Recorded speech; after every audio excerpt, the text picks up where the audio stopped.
Hello hello ma team chouchou, ravie de vous retrouver aujourd'hui pour cette vidéo qui donne suite à la première que j'avais fait je crois le mois dernier, il n'y a pas très longtemps. En gros dites-vous que c'est un peu une partie 2 et mille excuses, j'enlève la sonnerie. Donc je disais, on va dire que c'est une partie 2 mais peut-être que j'en ferai une série genre de temps en temps, pas tous les mois, mais peut-être je sais pas moi, quelques fois dans l'année parce que j'ai l'impression que ça fait combien de temps maintenant? Attendez, 15, 16? Non, ça fait 16 ans que je suis en fauteuil maintenant et j'ai l'impression que malgré tout, même si ça fait 16 ans, j'entends toujours des merdes et des pas mûres. Or il y a des trucs un petit peu what the fuck, franchement tu te demandes d'où ça sort, et il y a des trucs qui partent tout à fait d'une bonne intention et c'est juste que c'est la question, voilà les questions qu'on se pose. Et comme je le disais dans la première partie, si j'étais valide, je me poserais probablement les mêmes questions, alors peut-être pas toutes, mais une certaine partie, donc je me mets complètement dans vos chaussures. Ce type de vidéo a pour but aussi de vous apporter les réponses que vous posez, vous instruire un petit peu sur le handicap, parce que je pars du principe que c'est pas parce qu'on n'est pas dans ces chaussures-là et qu'on n'a pas à faire face au handicap tous les jours. Vous savez, une vie c'est long, on sait pas de quoi demain sera fait, ça peut être vous, ça peut être vos proches, et je pense que c'est vachement important quand même d'avoir des notions de base et juste d'avoir un esprit ouvert en général. Donc sans plus tarder, on va commencer. J'ai récolté pas mal de questions, il y en a que j'ai reformulées, enfin on va faire ça un petit peu différemment. Donc le premier préjugé, c'est que je ne me considère pas comme handicapée et je n'aime pas que l'on me colle cette étiquette là, en tout cas le mot handicapé en général. Alors, trop de choses à dire. Je rigole un petit peu parce que mes amis et ma famille savent à quel point c'est vrai. En tout cas, c'était très vrai il y a des années. Je détestais, mais genre je ne pouvais pas prononcer le mot handicapé. Je ne supportais pas. Pour moi, j'étais pas handicapée, je supportais pas ce mot, c'était genre l'insulte en fait. Je sais pas, déjà j'aime pas ce mot, je le trouve pas spécialement beau. Ah, c'est débile. Franchement, on dirait une grosse psychopathe, je sais. Bon, maintenant, j'ai aucun problème à le dire et oui, et je suis handicapée, c'est comme ça. Enfin, c'est la vie, il n'y a pas mort d'homme. D'ailleurs, pour l'anecdote, je crois que c'était l'année dernière ou il y a 2 ans, je sais plus. Ma cousine à l'époque vivait à Dubaï et elle m'avait envoyé une capture d'une affiche, je crois que c'était au supermarché là-bas. Donc, il disait pas du tout personne à mobilité réduite ou personne handicapée ou je sais plus quoi. Il y avait une autre phrase et elle me dit chouchou c'est trop toi, et elle m'est vraiment mort de rire et j'essaie de le retrouver pour vous le montrer. Et zut, on peut pas aller plus loin que septembre 2020 et ça date davantage. Attendez, je vais lui faire un vocal. Est-ce que tu te souviens le terme, tu sais, de la capture que tu m'avais envoyée quand t'étais à Dubaï pour signifier genre les personnes, c'était pas personne handicapée, c'était pas personne à mobilité réduite. Est-ce que tu te souviens? Est-ce que j'ai un trou de mémoire et je trouvais ça trop drôle. Si jamais elle me répond dans les temps, je vous montrerai, mais c'était hyper drôle et du coup ça vous dit à quel point effectivement moi j'aimais pas trop le terme handicapé. Second préjugé, que les personnes handicapées n'aiment pas parler de leur handicap. Alors personnellement, ça me pose aucun souci, vous l'avez compris, maintenant j'en parle très facilement. Et si j'en ai pas parlé, parce que bon, ça fait 10 ans que je suis sur YouTube et c'est vrai que j'en parlais pas autant avant, mais c'était pas du tout par pudeur ou par envie de le cacher ou par honte encore moins. Si je ne le faisais pas, c'est juste parce que je voulais pas tout mélanger, je voulais pas qu'on me colle une étiquette et je voulais juste être Elsa Makeup et je voulais pas qu'à chaque fois on me bassine avec le handicap, etc. Du coup, moi j'ai toujours voulu m'en détacher, j'ai jamais voulu jouer sur ça. Même déjà dit, mais genre il y a longtemps, je me rappelle, pourquoi tu fais pas plus de vidéos, t'aurais vachement de vues avec ça. Je suis pas aveugle non plus, j'en ai toujours été consciente. Pour preuve, la vidéo Mon Histoire, je crois que c'est la plus vue ou une des plus vues de ma chaîne. Franchement, pour moi, ça a jamais compté. Oui, les vues, certes, c'est important et oui, c'est flatteur. Encore une fois, si j'avais vraiment voulu jouer sur ça et si ça avait été important pour moi, effectivement, j'en aurais parlé beaucoup plus que ça. Ça a jamais été mon cas, j'ai toujours voulu m'en détacher. Donc voilà, c'était pas par honte du handicap, c'est juste que je voulais pas tout mélanger. Et si je le fais davantage maintenant, c'est pas, je pense qu'il y a une question de maturité. J'ai aussi le sentiment que je peux me permettre en fait de le faire maintenant, dans le sens où j'ai une communauté solide qui fait totalement la différence entre les vidéos où je vais parler de handicap, de choses plus personnelles, et les vidéos où je vais parler de make-up. Je pense qu'on est à un tournant où maintenant on peut se permettre sur une chaîne de parler de plusieurs sujets et voilà, et être assez polyvalent. Donc, autre préjugé que je me coltine chaque été, mais genre chaque été depuis que je suis sur YouTube et que je dis oh je vais à la piscine, je vais bronzer aujourd'hui. À chaque fois, People of determination. C'est ça. Elle me l'a envoyé en gros, c'est ça. Je sais pas si c'est spécifique aux Émirats ou si c'est dans plusieurs pays, mais le terme c'était people of determination. Genre les personnes déterminées, les personnes qui en veulent et tout. Et ça m'a fait mourir de rire quand elle me l'avait envoyé. Elle me fait franchement, chouchou, c'est toi. C'est la meilleure étiquette qui te colle. J'adore. Je vous la mets à l'écran. Franchement, pour voter un panneau comme ça en France, c'est juste... ça a de la gueule. Donc, retour au sujet, nager. Encore une fois, j'en veux à personne. Je peux concevoir que ce soit difficile à imaginer comment une personne paraplégique peut nager. Je suis loin d'être la petite sirène, imaginez plus Polochon que le reste. Mais en tout cas, je me débrouille. Donc, comment ça se passe, pourquoi, comment? Pour resituer un petit peu le truc, avant même d'avoir mon accident et donc d'être paraplégique, j'ai toujours aimé l'eau, j'ai toujours été hyper bien dans l'eau. Comme j'ai toujours eu beaucoup de problèmes au dos, on m'a toujours conseillé de nager, d'aller dans l'eau et je sais, voilà, c'est vraiment les moments où je me sens le mieux. Donc à partir du moment où j'ai eu mon accident, pour moi ça a été un petit peu dur, que je m'étais dit, bah ça comment je vais faire, et je sais pas, ça a été limite instinctif. Je m'en rappelle pas la toute première fois où je suis allée dans l'eau, mais je sais que j'ai jamais eu besoin de personne, j'ai jamais pris de cours, j'ai jamais demandé de l'aide. En fait, moi, je suis assez autodidacte dans la vie pour les trucs qui m'intéressent. Du coup, je trouve toujours plus ou moins un moyen pour m'en sortir quand je veux. Et du coup, bah, dans l'eau, c'était pareil, je saurais pas vous expliquer. J'utilise forcément pas du tout mes jambes puisque je ne peux pas m'en servir. Tout est dans le haut du corps puisque c'est ce qui reste, c'est ce qui fonctionne. Par chance, j'ai la totale fonction de tout le haut de mon corps. J'ai aucun problème de ce côté-là. Je me sers beaucoup de mes bras. Du coup, dans l'eau, c'est pareil et c'est vachement dur. Parce qu'imaginez, c'est pas juste que mes jambes ne fonctionnent pas, mais c'est que c'est aussi un poids mort. Donc dans l'eau, ça plombe un petit peu. Donc il faut vachement compenser avec le haut et ça demande beaucoup de force. Et c'est pas évident, mais voilà, c'est comme ça que je fais. Après, je suis plus à l'aise sous l'eau qu'à la surface.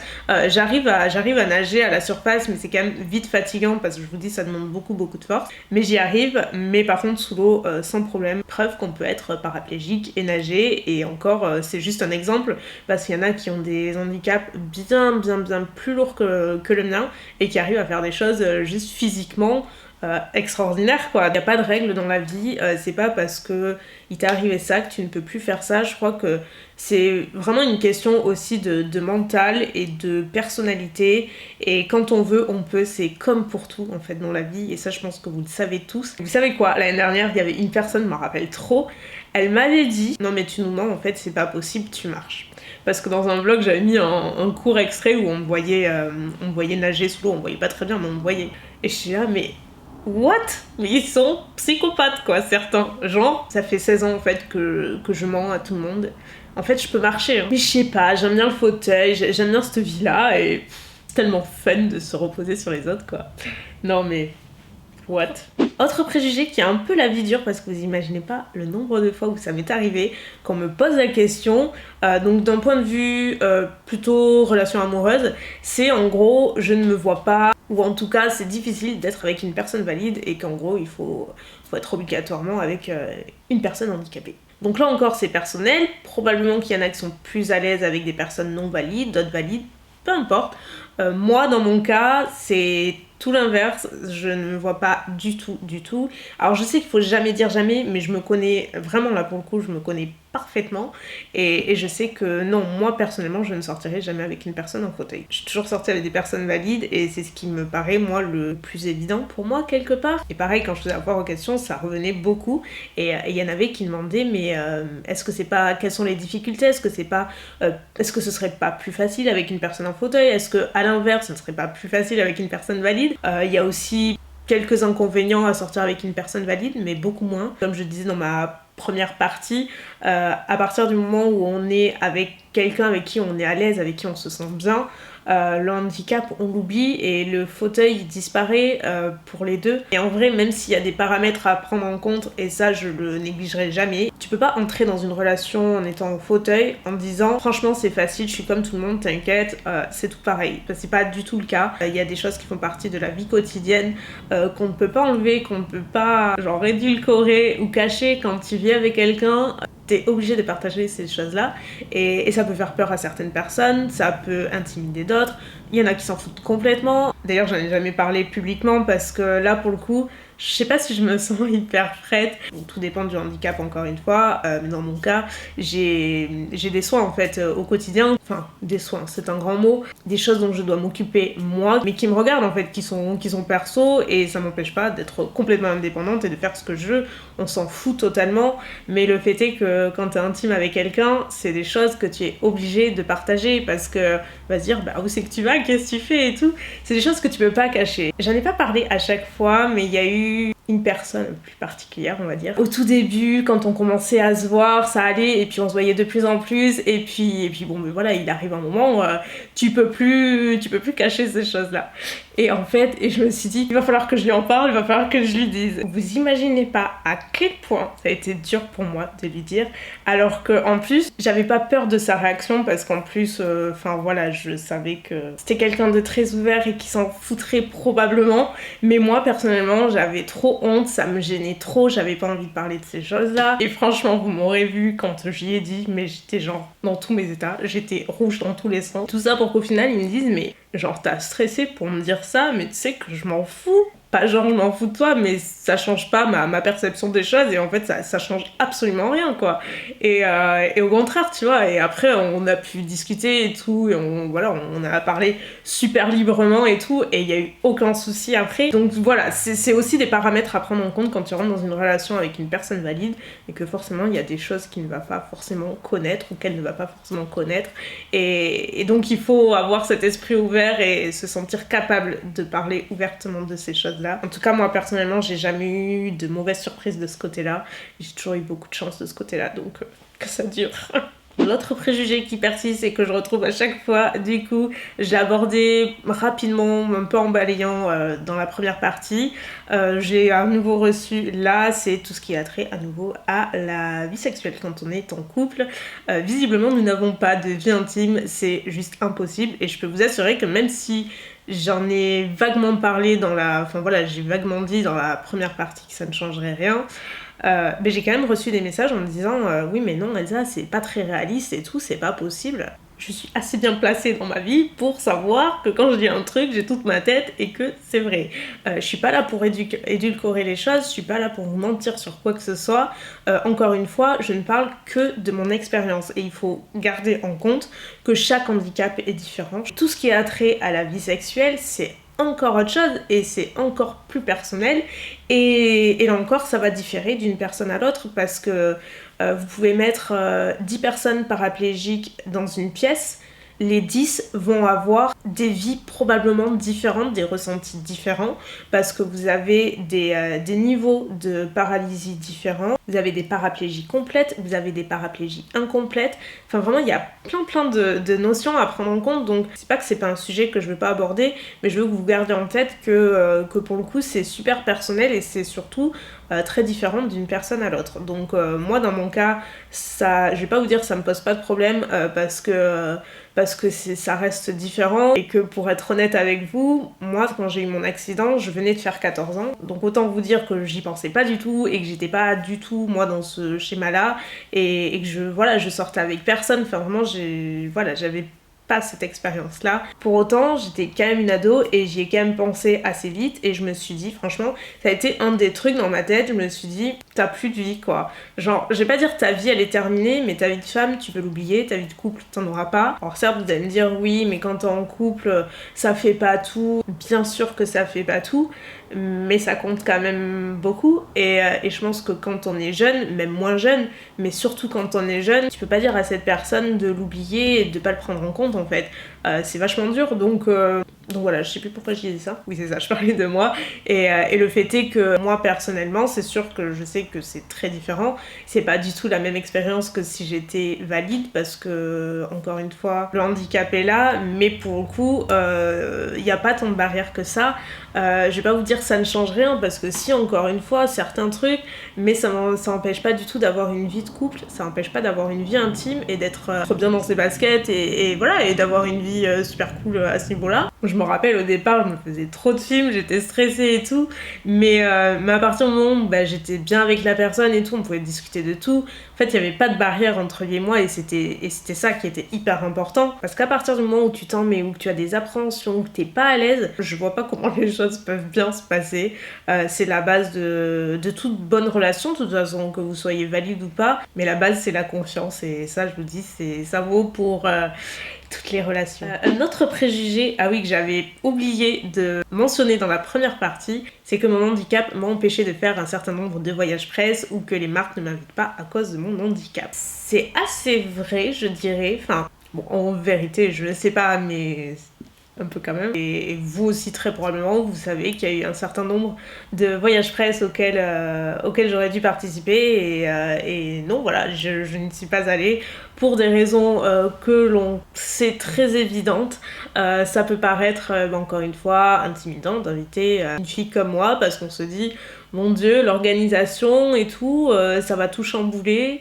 Alors encore une fois, d'un certain côté, je peux comprendre, mais de l'autre, j'ai eu la chance quand même, Dieu merci, de faire pas mal de voyages presse aussi, et de très très beaux voyages, et pour lesquels les marques ont eu l'intelligence de me demander en amont déjà si ça m'intéressait, de savoir comment ça se passait, qu'est-ce qu'il fallait mettre en place, bref, tout un échange. C'est un peu comme dans une relation en fait, c'est la base, faut en parler ouvertement, et il n'y a pas de souci, et ça s'est toujours super bien passé. En plus, la vérité, c'est qu'il n'y avait pas tant de trucs à mettre en place, si ce n'est tout ce qui était relatif aux activités. Il y en a forcément que je pouvais pas pratiquer.